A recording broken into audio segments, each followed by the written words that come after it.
السلام علیکم ناظرین، مچھلی ذبح نہیں کی جاتی، پھر یہ حلال کیسے ہوئی؟ سائنس نے غیر مسلموں کے سب سے بڑے سوال کا جواب دیا ہے، اور ایسی حقیقت کو جان کر آپ بھی بے اختیار سبحان اللہ کہہ اٹھیں گے۔ اسلام نے حلال کھانے کے حکم دیتے ہوئے حرام کھانے سے منع کیا ہے، اور ایسے جانوروں کا گوشت استعمال کرنے کا حکم دیا ہے جسے اسلامی طریقے سے ذبح کیا گیا ہو۔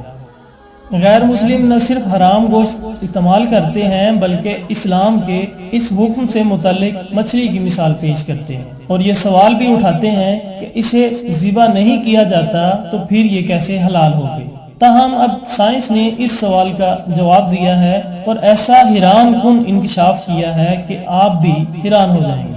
اللہ تعالیٰ نے دنیا میں موجود ہر چیز بہترین انداز میں بنائی ہے، اور ایسا ہی معاملہ کچھ مچھلی کے ساتھ بھی ہے۔ ناظرین، مچھلی جیسے ہی پانی سے باہر آتی ہے تو اس کے جسم میں موجود تمام خون فوراً اپنا راستہ بدل لیتا ہے اور مچھلی کے منہ میں واقع ایپیگلوٹس میں جمع ہونا شروع ہو جاتا ہے۔ مچھلی کے پانی سے نکلنے کے کچھ ہی دیر بعد اس کے جسم میں موجود خون کا ایک ایک قطرہ ایپیگلوٹس میں جمع ہو کر باقی گوشت کو خون سے پاک کر کے اس کا گوشت خالص اور حلال کر دیتا ہے۔ یہی وجہ ہے کہ مچھلی کو ذبح کرنے کی ضرورت ہی باقی نہیں رہتی، اور جس دوران مچھلی کا گوشت بنایا جاتا ہے تو ایپیگلوٹس کو بھی گوشت سے نکال دیا جاتا ہے۔ اسلام میں حلال کرنے کا مقصد جانور کے جسم سے خون کا مکمل اخراج اور گوشت کو خون سے پاک کرنا ہے۔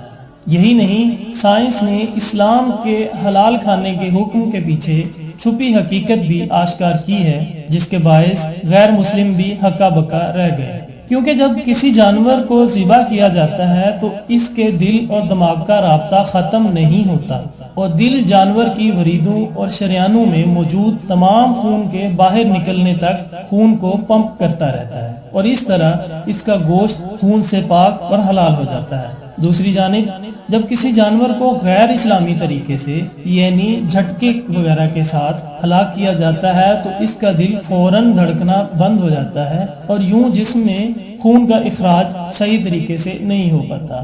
سائنسدانوں کا ماننا ہے کہ مختلف قسم کی سنگین بیماریاں پیدا کرنے والے جراثیموں اور بیکٹیریاز کی افزائش کے لیے خون بہترین چیز ہے، اور جب جانوروں کے جسم سے خون کا اخراج نہیں ہو پاتا تو یہ گوشت کو ہی خراب کر دیتا ہے، اور جب انسان اسے کھاتے ہیں تو بہت سی بیماریوں میں مبتلا ہو جاتے ہیں۔ ویڈیو دیکھنے کا بہت شکریہ۔ امید کرتے ہیں کہ آپ کو یہ معلومات والی ویڈیو بہت اچھی لگی ہوگی۔ اپنا بہت خیال رکھیے گا۔ اللہ حافظ۔